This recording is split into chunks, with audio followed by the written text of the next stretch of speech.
J'étais plutôt intéressé par l'économie. Et pendant que mes études de Sciences Éco, j'ai fait un stage à l'époque au quotidien de Paris, qui cherchait un assistant photographe dans leur studio. Et je me suis dit, c'est une opportunité, c'est un choix aussi. Soit je retourne en septembre à la fac, soit je change radicalement de direction. Et c'est ce que j'ai fait. Et puis l'armée s'est rappelée à moi.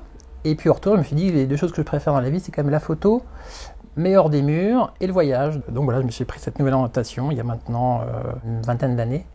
La première photo publiée, je me rappelle, c'était un magazine qui n'existe plus, qui s'appelait Mer et Océan. J'ai été en stage à l'agence photo et j'entends qu'ils cherchent une photo qui leur manquait sur la Corse, d'un voilier assez basique, etc. Je leur suggère une photo qui était prise à Sainte-Lucie. Mais bon, ça collait à leur ligne éditoriale, c'est ce qu'ils cherchaient. Donc ma première photo a été officiellement géolocalisée en Corse, sachant qu'elle avait été prise à Sainte-Lucie. Mais tout le monde le savait, enfin, sauf le lecteur, mais voilà, petite anecdote pour ma première photo publiée.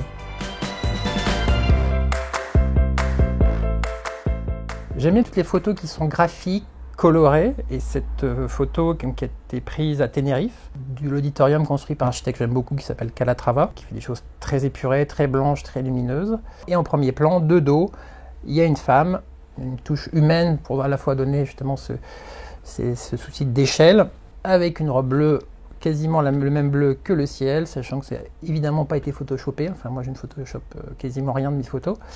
Bon, pour la petite histoire, cette femme n'était pas complètement par hasard, parce que c'était ma petite amie de l'époque, mais c'est quelque chose qui a été complètement improvisé. Je voulais aller voir cet éditorium.